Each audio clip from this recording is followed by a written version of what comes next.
makan, minum, biologi suami istri itu kan halal. Tapi mereka menahan diri karena Allah Subhanahu wa taala, maka diistilahkan dengan imsak, dia menahan.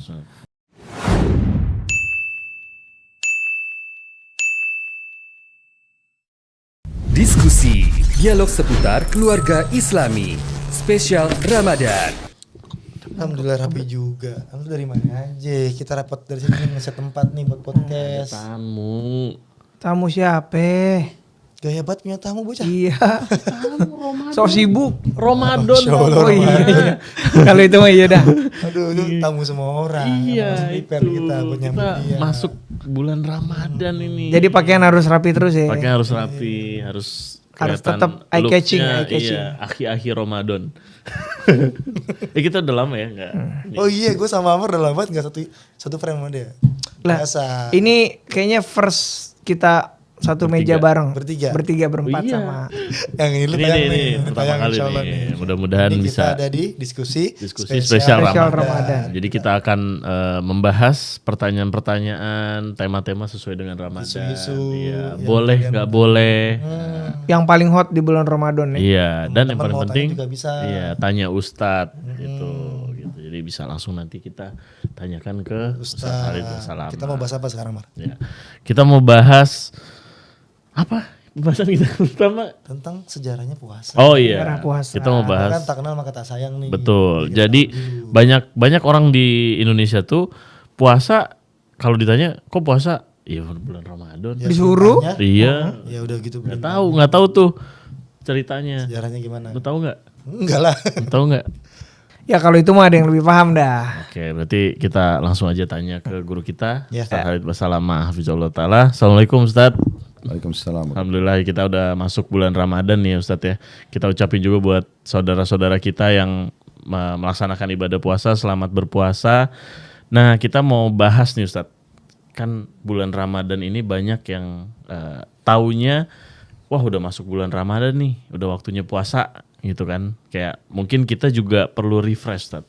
Kira-kira ada gak sih Ustadz sejarahnya kenapa akhirnya ada perintah puasa khususnya di bulan Ramadan. Nah itu kira-kira bagaimana tuh Ustaz kisahnya? Alhamdulillah wassalatu wassalamu ala Rasulillah. Kalau kisah secara khusus kenapa puasa disyariatkan di Ramadan, Allahu a'lam. Saya tidak tahu soal itu. Tapi Ramadan adalah salah satu nama dari 12 bulan yang Allah perintahkan kita untuk jadikan sebagai perhitungan kita. 12 bulan-bulan Hijriyah.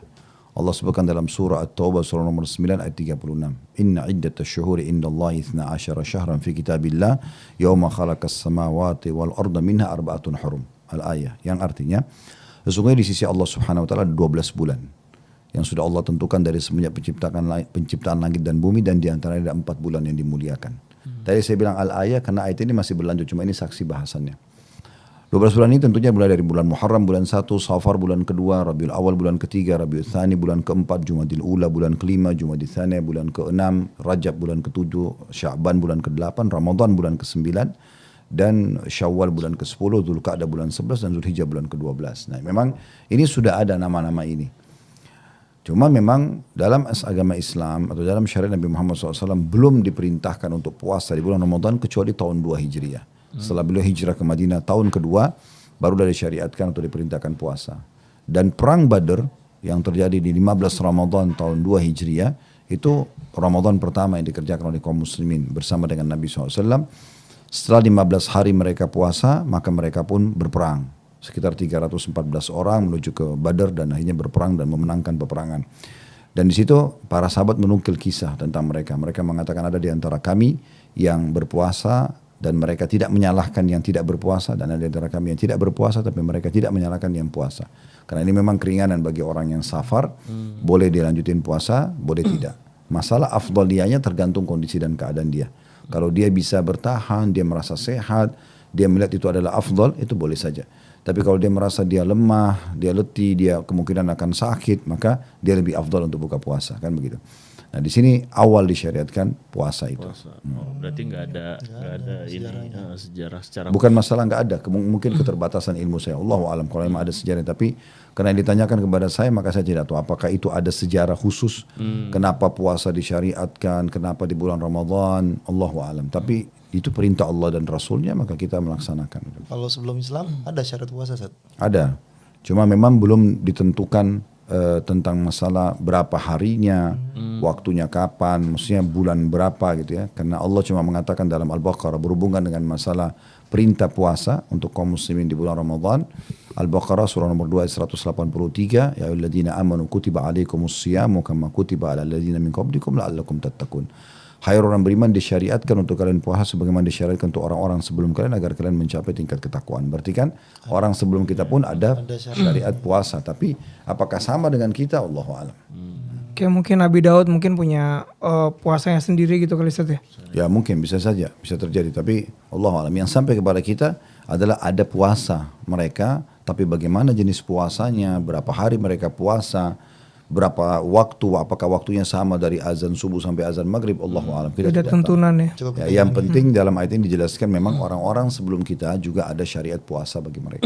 Berarti kalau yang secara kita jalankan sekarang ini yang menjadi syariat khususnya umatnya Nabi Muhammad, ya memang udah ditentukan gitu ya Ustaz ya. Iya. Sahur, maghrib gitu mulai dari subuh, Acuan waktu subuh sampai di. Ada imsak coy kalau di sini.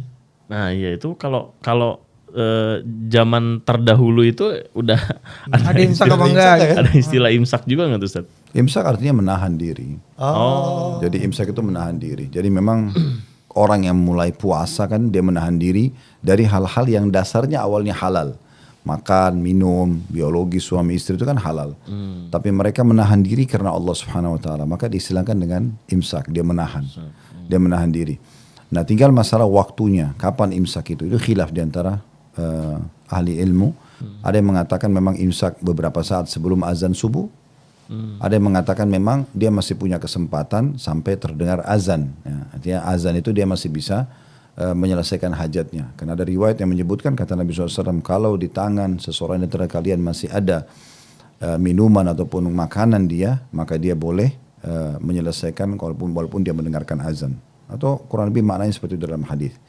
Dan Nabi SAW mengatakan kalau kalian dengarkan azannya Bilal, karena di masa Nabi SAW ada 2 muazzin. Azan pertama Bilal, maka makan dan minumlah. Karena itu dianggap belum masuk subuh. Dan kalau kalian dengarkan azannya Ibnu Ummul Maktum, maka tahanlah. Artinya di sini terdengar azan berhenti kan gitu. Nah berarti kan dalam azan itu, masa azan itu. Pas azan berhenti Ustaz. Ya. Kadang kalau anak kesiangan suka pas Masih lama. suara azan tuh, anak masih lanjut makan tuh boleh nggak Ustaz?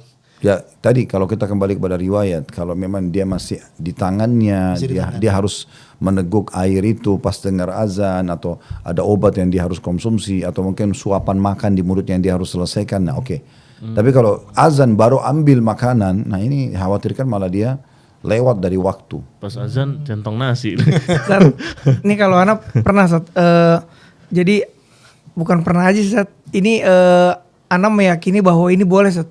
Jadi Anda baru ingat bahwa sebenarnya Anda itu berpendapat bahwa imsak itu sampai iqomah Ustaz. Karena gini Ustaz, dulu tuh pernah Anda jadi sama teman sama teman satu permainan gitu. Jadi di rumahnya itu kalau misalkan habis sahur dibilang udah ntar aja. Oh, kalau masih makan aja dulu, nanti pas iqomah baru kita selesai gitu. Nah, itu Anda berpendapat sampai sekarang itu kadang-kadang masih ke bawah gitu. Sumber Kalau temannya. misalkan Sumber teman antum. sampai sekarang tuh kadang-kadang beberapa kali lah gitu, anak ya udah karena kesiangan kan, ya udah anak makan aja dulu, nanti pasti koma baru anak berhenti. Itu gimana Ustaz? Enggak. Itu Allahu alam. Saya tidak pernah temukan pendapat masih boleh makan setelah azan selesai. Ya itu maksimal azan terdengar ya dia berhenti gitu kan. Tapi kalau sampai iqamah ini pendapat baru. Ya. Jadi sebaiknya itu jangan dilakukan, dan kalau pernah dilakukan maka harus dibayar utang Ramadan. Wah nggak satu kemarin bahasanya. Kalau lupa gimana Ustaz? Berapa banyaknya? Enggak ada istilah lupa. Kalau lupa jumlahnya ya, bukan karena tadi belum tahu terus dianggap itu lupa lalu kemudian tidak mau dibayar, enggak. Tapi kita anggap itu adalah sesuatu yang batal, dan kalau puasa kita milih jumlah maksimal. Kalau misalnya ragu nih antara 10 atau 12, kita pilih 12. Oh yang banyaknya Ustaz. Kalau total kayak bisa sebulan penuh. Allah Akbar. Nah, ya. Lebih hati-hati tapi lebih aman. Ustaz, ini kan tadi kita udah mulai ngebahas boleh dan gak boleh ya Ustaz ya, yang dilakukan di bulan Ramadan. Nah ini ada beberapa pertanyaan dari kita nih Ustaz. Hal-hal yang gak boleh dilakukan dan yang boleh dilakukan. Dan ini biasanya di kalangan masyarakat ini membingungkan, yang sebetulnya boleh tapi dianggap nggak boleh, yang sebetulnya nggak boleh tapi dianggap boleh gitu. Anda punya Mar? Apa? Anda paling sering ini Sat, ngajarin anak-anak Anda yang masih kecil untuk belajar puasa setengah hari. Jadi mereka pas azan duhur buka. Nah itu gimana Sat? Itu menurut sering antum? juga. Itu tidak pernah ada dalam syariat Islam. Oh. Puasa setengah hari itu nggak ada. Makanya dinukil para sahabiat Nabi, ibu-ibu yang mulia dari sahabat Nabi dulu di masa Nabi SAW, mereka menceritakan, kami menyuruh anak-anak kami untuk berpuasa, dan pada saat mereka berkeluh kesah tentang lapar dan haus, maka kami sibukkan mereka dengan mainan sampai azan maghrib. Jadi memang dibiasakan. Kalau anak-anak sudah tidak tahan betul dan kita juga kesihan, prihatin mereka sakit atau karena masih dalam masa training atau pelatihan, ya udah dibatalin, tapi kita bilang, tapi puasa kamu batal ya nak. Jadi dia tahu hukum. Jangan dibiarin dia paham turun-temurun, oh boleh puasa setengah hari kalau masih kecil. Sebabnya antum mengajarkan itu mungkin dulu orang tua juga ajarin begitu dan seterusnya. Gitu kan. Jadi turun-temurun seakan-akan ada istilah puasa setengah hari, padahal tidak ada dalam hukum syariat. Itu akhirnya sampai dulu Ana zaman sekolah SMA nih, ada teman-teman Ana yang buka di zuhur padahal udah SMA. SMA itu mah. Ya, ya Kebawa mungkin sampai karena SMA. itu, Kebawa itu sampai dampaknya. kuliah Karena juga mikir, gitu, oh kan. boleh nih puasa setengah hari, tetap dapat pahala tapi setengah. Berarti dibawa dari hukum masih belum balik sampai sudah balik. Iya. Pulang sekolah hampir warteg. Stang motornya belok sendiri sudah nyasar ke warteg. Otomatis. Tapi Nah, gini, sebenarnya kalau kita lihat di masa kita sekarang ini kan sudah banyak sekali terapi kesehatan, ya kan, dengan fasting kan, berbagai macam istilah lah. Intermittent fasting. Ya, itu kan sudah banyak, bukan cuma intermittent, tapi ada banyak istilah sekarang, sampai 5-6 istilah, semuanya ujungnya dengan fasting, semuanya dengan puasa, dan itu ujungnya adalah untuk kesehatan. Kalau ini kita bisa jadikan sebagai sebuah tolok ukur kita, ternyata puasa itu sehat. Ya. Ini sangat baik. Makanya saya sering sampaikan di pengajian, coba kita mulai puasa, mulai sholat malam, mulai sedekah dengan persepsi positif, prasangka yang baik gitu ya. Kita mengatakan, oh ini baik buat saya. Contoh misalnya sedekah itu baik. Baiknya kenapa? Karena sedekah itu akan menambah harta. Ya, karena Nabi SAW mengatakan, mana kasamara min sadaqah, tidak akan berkurang harta, karena sedekah balizdat, tapi akan bertambah. Contoh, jadi kita itu pondasinya, karena sedekah itu karena pasti Allah akan ganti, akan lebih banyak. Puasa juga begitu untuk kesehatan. Kan kalau diibaratkan badan kita ini mesin, mungkin bisa rusak karena non-stop kita pakai makan, minum, pagi, siang, sore, malam. Ada yang main course-nya, ada yang cemilannya, segala macam. Bahkan kadang-kadang kalau kita Indonesia itu sudah malam pun masih nasi goreng, masih Makan mie pedas, goreng, asin, ya. Bahkan kadang-kadang makanan masih dibawa di atas ranjang dan segala macam. Ini kan semua tidak sehat. Ya, puasa Ramadan itu datang sebenarnya betul-betul untuk servis itu. Ya. Dia tuh kesehatan. Kalau persepsi kita, pemahaman kita puasa itu untuk kesehatan, maka clear. Kita tidak akan merasa terbebani. Kenapa ada orang membatalin puasanya tadi, mampir di warteg atau apa gitu kan? Atau apa? Itu mungkin karena dia jadikan beban. Di awal sekali dia sudah menjadikan beban. Mindsetnya ya Ustaz. Ya, mindsetnya itu sudah beban. Jadi niat itu sebenarnya yang Nabi SAW mengatakan innamal a'malu binniyat. Semua sesuai dengan niat. Niat itu sebenarnya sugesti. Jadi sugesti orang kalau makan sahur, walaupun cuma minum segelas air, makan sebutir kurma, sugestinya niatnya saya bisa tahan sampai azan maghrib, dia akan bisa tahan. Walaupun dia makan 2 piring, tapi kalau sugesti dia nanti jam 11 saya lapar nggak sih? Nah itu sampai jam 11, itu mindsetnya begitu. Berarti mindsetnya yang dirubah ya Ustaz. Iya. Menjalankan ibadah puasa ini untuk kesehatan Ya, juga. jadi kalau Idul Fitri kita semua sudah sering rasakan Ramadan yang lalu. Itu kalau kita rutin puasa 1 bulan dengan betul-betul dengan program yang positif ya. Maksudnya jadi pada saat buka puasa tidak jadikan sebagai ajang balas dendam tanda kutip ya, atau sahur dengan penuh ketakutan nanti kelaparan. Bukan karena itu. Kita buka puasa kita santai saja. Nabi SAW dalam sebuah riwayat sahih dikatakan berbuka puasa dengan rutab, kurma basah, atau kurma muda, kalau nggak ada dengan kurma kering, kalau tidak ada baru dengan beberapa teguk air. Lalu beliau sholat sallallahu alaihi wasallam, habis itu baru orang mau makan silahkan. Misalnya mau makan yang berat, kalau orang begitu buka puasa langsung nasi campur atau apalah ya, nasi goreng, ini kan berat banget, langsung goreng-gorengan, itu kan berat, mengagetkan juga. Itu usus sebenarnya sudah istirahat puasa sekian lama. Itu harus difahami baik-baik gitu. Nah begitu juga dengan sahur juga sama. Kita jangan jadikan ajang seperti orang yang penuh dengan ketakutan atau akan balas dendam juga nih, saya nanti mau akan puasa sekian jam maka saya makan banyak, itu juga akan menjadi berat buat dia gitu kan. Makanya Nabi SAW mengatakan sebaik-baik makanan seorang mukmin atau muslim pada saat buka puasa dan sahur adalah kurma. Kalau kita lihat kurma itu kan ringan banget, itu yang disuruh makan gitu. Mungkin jedah di antaranya orang boleh makan yang dia butuhkan. Jadi sebenarnya ini juga perlu difahami. Persepsi tentang masalah negatifnya puasa dengan nanti saya lapar, nanti saya begini, itu harus dihilangkan dulu di awal sebelum Ramadan supaya tidak ada beban. Sama dengan juga sholat malam saya ngantuk gak sih? Persepsinya selalu negatif. Iya. Nanti besok saya nggak bisa kerja, nanti gini-gini. Coba kalau diganti, ini saya akan bermunajat dengan Tuhan saya Allah, saya akan sampaikan hajat, saya akan diterima doa, ini mengerjakan ibadah yang lebih paling baik setelah sholat wajib misalnya. Itu harus ditanamkan. Jadi akhirnya kita jadi semangat. Walaupun orang tidur 2-3 jam malam hari dia sholat tahajud, dia tidak terbebani karena bagi dia ini mulia gitu. Mirip kita kayak mulai di Saudi ya Sat. Itu kurang tidur Sat, tapi semangat aja Sat ya. Sehat aja yang kita ya semuanya. Nah itu karena persepsi kita kan positif. Ibadah Sat. Nah gitulah. Jadi orang banyak meninggalkan sholat malam, meninggalkan puasa karena dia dari awal sudah negatif persepsi. Negatif, udah capek. Nah ini menarik Sat. Ini ada perbedaan di antara teman-teman kita nih Sat untuk buka puasa. Sebenarnya duluan kurma atau air Sat untuk batalin puasa tuh? Kalau Nabi SAW itu beliau berpuasa dengan rutabat. Rutabat itu kurma dulu. Kurma dulu. Ya, kurma, ambil 1 butir kurma, makan sebagai sunnah Nabi, baca bismillah, belum makan. Sedikit saja tidak apa-apa, yang penting sudah membatalkan dengan kurmahnya. Kalau bisa 1 butir bagus gitu kan. Habis itu kalau tidak ada baru kurma kering, baru minum air. Habis itu Nabi SAW baru minum air, kan gitu. Setelah makan kurma sedikit, kemudian minum air, baru baca zahabat zama. Ya, wabtalatil uruq, telah hilang rasa dahaga, kemudian telah basah urat-urat gitu kan. Wa thabatal ajru insyaallah, dan insyaallah pahala itu sudah tercatatkan, maka itu kita lakukan. Tapi awalnya itu. Itu doa yang paling sahih ya Sat, untuk buka puasa. Ya. Apakah ada yang apa sih waktu kita kecil diajarin?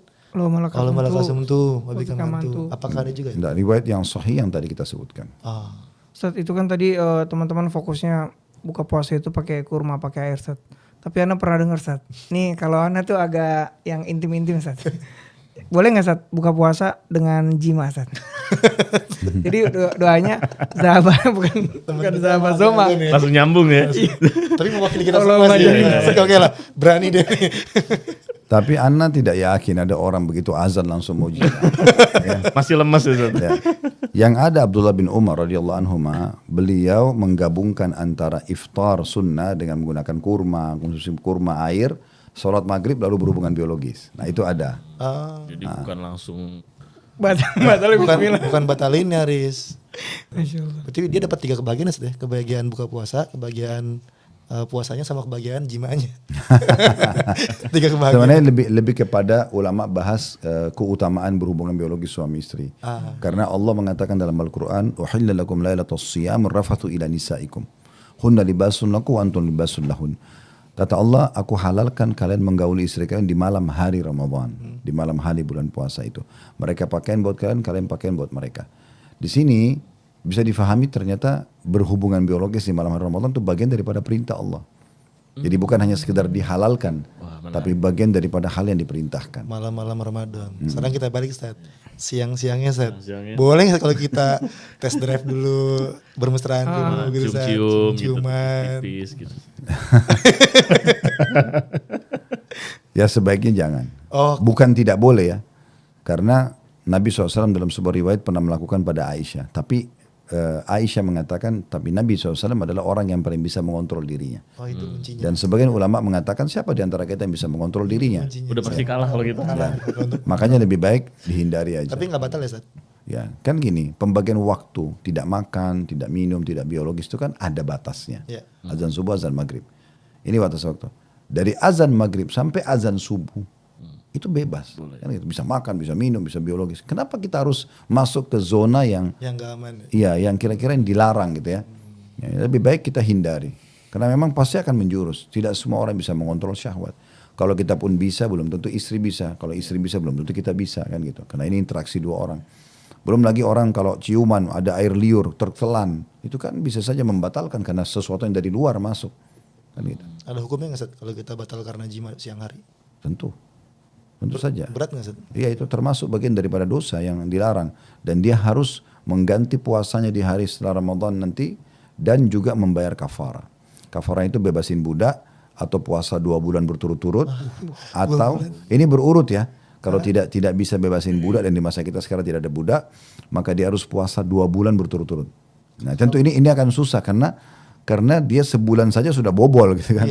Apalagi dia harus 2 bulan nonstop. Dan kalau tidak bisa baru pindah memberi makan 60 orang miskin. Nah cuma ada sedikit kisah unik di sini. Ada satu sahabat Nabi pernah datang kepada Nabi SAW mengatakan, ya Rasulullah, saya termasuk orang yang sudah binasa. Kata Nabi SAW, kenapa? Dia bilang, saya menggauli istri saya di siang hari Ramadan. Wah, ada pernah kejadian ternyata. Ya, terus kata Nabi SAW, bebasinlah budak. Dia bilang, ya Rasulullah, saya orang miskin, saya gak punya budak. Baik, kalau gitu puasa 2 bulan berturut-turut. Dia bilang, saya tidak mampu ya Rasulullah. Kalau gitu berikan makan 60 orang miskin. Dia bilang, saya juga gak bisa. Waduh.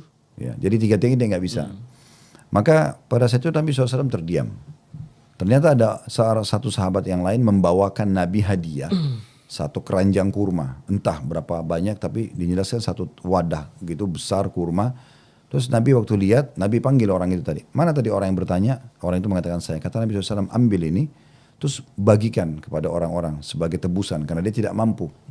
Jadi seakan-akan memberikan makan 60 orang miskin itu dia tidak bisa, yang paling ringan pun dia nggak bisa, maka Nabi kasih dia supaya dia membayar kafarahnya itu. Nanti dia mengatakan, ya Rasulullah, tidak ada orang di antara 2 batasan kota Madinah lebih miskin daripada saya. Maksudnya dia sekarang mengatakan saya lebih pantas untuk makan ini. Maka Nabi SAW tersenyum lalu membolehkan dia. Tapi ini bukan sebuah hukum yang harus dijadikan sebagai ajang permainan atau. Cuma memang itu pernah terjadi di masa Nabi SAW. Tentu dalam masalah agama ini ada istilah takwa dan fatwa. Takwa itu lebih didahulukan daripada fatwa. Yes, karena kalau takwa itu bentuk ketakutan kita sama Allah. Orang kayak tadi misalnya, kalau saya cumbuan siang hari Ramadan, tapi saya nggak sampai jima, boleh nggak? Nah, kalau bicara masalah takwa nggak. pasti enggak. Tapi kalau bicara masalah fatwa boleh. Tapi masih ada celah kemungkinan. Seperti itulah. Makanya kita mendahulukan takwa daripada fatwa. Karena takwa itu betul-betul bentuk kedekatan kepada Allah SWT. Lebih kehati-hatian. Itu lebih baik. Ini makanya pengalaman Imron saat mau udah berapa kali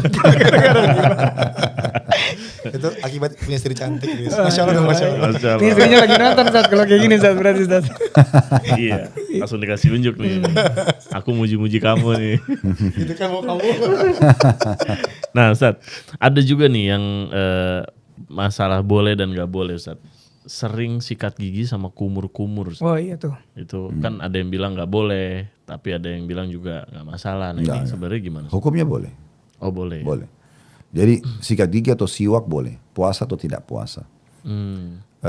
Begitu juga dengan kumur-kumur. Karena kita wudu pasti kumur-kumur. Madmadah namanya. Itu bagian daripada bagian dari wudu gitu. Jadi gak ada masalah. Itu gak ada larangan, Allah alam. Ada sebagian ulama yang memakruhkan di waktu zawal. Zawal itu kayak waktu siang hari, siang bolong banget itu ya, pas menjelang duhur gitu ya. Itu ada. Tapi umumnya pendapat ulama boleh. Ya, dan khusus masalah membersihkan mulut dengan siwak atau sikat gigi ini bagian daripada syariat. Dan Nabi SAW mengatakan dalam sebuah hadis yang dihasankan oleh para ulama, disebutkan oleh Al-Mundhiri dalam kitab Targhib wa Tarhib, beliau disahihkan oleh Syekh Albani. Kata Nabi SAW, aku diperintahkan bersiwak sampai aku mengira aku akan ompong. Maksudnya saking seringnya disuruh bersiwak. Karena siwak ini dalam Islam untuk membersihkan gigi ini luar biasa gitu. Kan kita biasa kalau diajarin untuk kecil, saya pun begitu. Sehari maksimal 3 kali kan.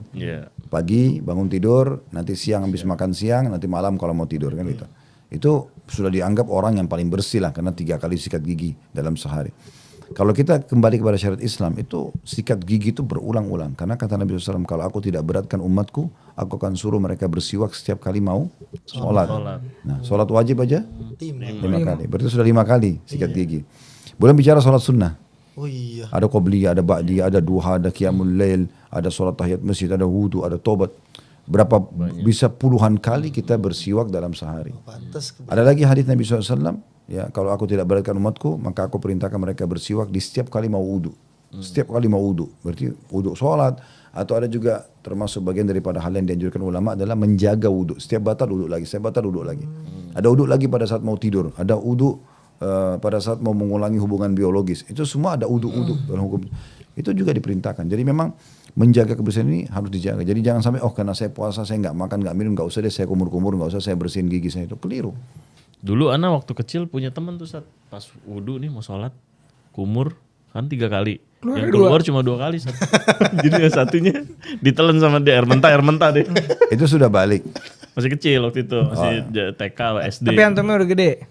Ini seumuran. Umuran. Enggak, kalau masih kecil kan itu memang biasa anak-anak. Cuman memang gini, dalam pendidikan anak kita harus betul-betul menyampaikan kepada mereka dengan tulus dan memberikan penjelasan ini adalah hukum agama, bukan bahan olokan. Gitu. Makanya kita pun pada saat menjelaskan sebuah hukum serius ya serius. Jadi jangan kita sambil bercanda gitu. Kayak misalnya kita ajarin wudu, terus kita sendiri pernah bercanda gitu kan. Kumur-kumur, terus kemudian kita kayak sengaja telan depan dia atau apa, terus anak itu nangkap. Contohnya itu memang kita serius. Ini anak begini ya, masukkan air di mulut, kumur-kumur, dibuang seperti ini ya. 1, 2, 3. Jadi dia tahu dan kita serius. Keseriusan ini juga bagian daripada transfer ilmu. Jadi bukan hanya sekedar teorinya tapi praktek itu juga. Jadi contoh ya. Jadi dia melihat bahwa ini seperti ini gitu, contoh yang benar gitu. Oke Ustadz, ini kita banyak juga pertanyaan-pertanyaan yang masuk nih Ustadz dari sosial media ya. Aris sudah nyiapin tuh pertanyaan-pertanyaannya. Kita bacakan dulu nih. Ustaz, pertanyaan pertama Ustaz. Ini kita masuk ke pertanyaan followers Instagram seputar Ramadan. Ini dari akun Sofiana247. Assalamualaikum. Jika hutang puasa tahun lalu sampai Ramadan nanti masih belum lunas bagaimana Ustaz? Jadi ini sering ditanyakan oleh ibu-ibu biasa itu. Iya, ibu-ibu Pas. Sofiana. Iya, jadi pernah ada satu kali kasus di pengajian, ada satu ibu bertanya begini, di kajian saya kebetulan, Ustaz, saya punya utang puasa 7 hari. Waktu itu kebetulan tinggal 3 hari lagi Ramadan. Ya, baru dia bertanya di pengajian. Jadi apa yang saya harus lakukan? Saya bilang ibu ini kemana saja 11 bulan gitu. Kemana aja Bu?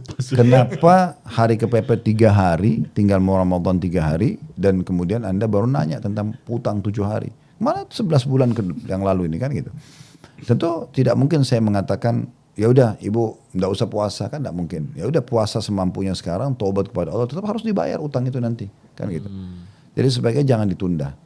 Salah satu contoh yang perlu kita fahami dalam masalah ini adalah hadis Nabi SAW. Siapa yang berpuasa Ramadan diikuti 6 hari dari Syawal, kan sama dengan pahala setahun. Artinya dia puasa sebulan penuh Ramadan diikuti 6 hari saja. Ini bahasa saja penting. Cuma 6 hari saja dari bulan Syawal, pahalanya sama dengan puasa 365 hari, non-stop, 1 tahun. Nah berarti di sini ada hal yang perlu kita garis bawahi dalam hadis. Siapa yang puasa Ramadan sebulan penuh, ini digaris bawahi dulu. Berarti dia harus sebulan penuh utuh gitu ya. Kemudian diikuti 6 hari bulan Syawal. Nah 6 hari ini juga digaris bawahi, maka pahalanya sama dengan setahun. Artinya kalau ada salah satunya yang tidak melengkapi, maka tidak dapat pahala 1 tahun.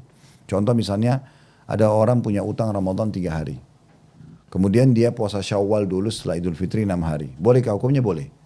Tetapi selama dia belum bayar utang yang 3 hari Ramadan, belum dicatat oleh malaikat 365 hari. Karena ini syarat, dia harus puasa. Oleh karena itu, orang kalau sudah terbiasa puasa selama Ramadan, maksimal harinya kan mayoritasnya kan dipakai puasa. Misalnya seorang wanita tuh haid 7 hari, berarti 1 minggu. Masih ada 3 minggu yang dia tidak haid, yang dia bisa puasa. Artinya sudah terbiasa usus dia, tubuh dia ini sudah memahami tentang puasa itu. Sayang sekali kalau setelah Idul Fitri dia nggak puasa. Sebenarnya dia harus bayar utang Ramadannya 3 hari, baru dia puasa Syawal 6 hari. Nggak usah jadi beban gitu. Karena sebagian orang memang ada yang keliru. Pada saat Idul Fitri lisannya mengatakan Alhamdulillah, tapi Alhamdulillahnya salah tempat. Harusnya Alhamdulillah siap mempraktekkan ilmu Ramadan dengan puasa, dengan sholat malam, dengan Quran, dengan semua rangkaian ibadah yang dikerjakan di bulan Ramadan.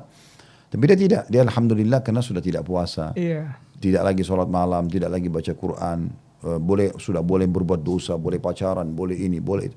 Jadi tidak ada manfaat yang diambil dari Ramadan. Sayang sekali. Padahal sebenarnya tujuannya untuk dipraktikin 11 bulan ke depan. Masya Allah. Masih banyak yang nanya nggak, Riz? Masih satu lagi pertanyaan mungkin Ustaz. Kalau misalkan kita punya penyakit kronis dan tiap hari harus minum obat pagi dan malam seumur hidup, bagaimana cara puasanya? Ini dari Tari Bams. Penyakit kronis kalau betul-betul ya sudah tidak bisa diharapkan kesembuhannya dan sudah divonis oleh dokter dan ditentukan waktu minumnya. Misalnya harus minum setiap jam 9 pagi, nggak boleh lebih. harus minum jam 5 sore. Gitu ya. Ya. Dan ini penyakit sudah tidak bisa sembuh. Maka dia bisa mengganti dengan fidyah.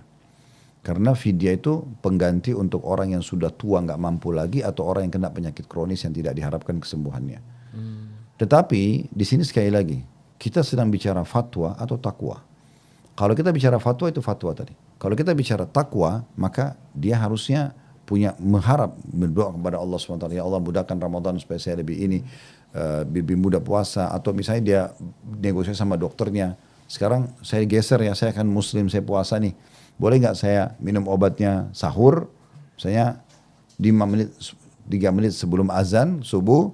Kemudian nanti saya buka puasa saya juga minum obatnya. Kalau bisa ya sudah, kenapa tidak gitu. Nah, gitu. Jadi, Ikhtiarnya ya Ustaz.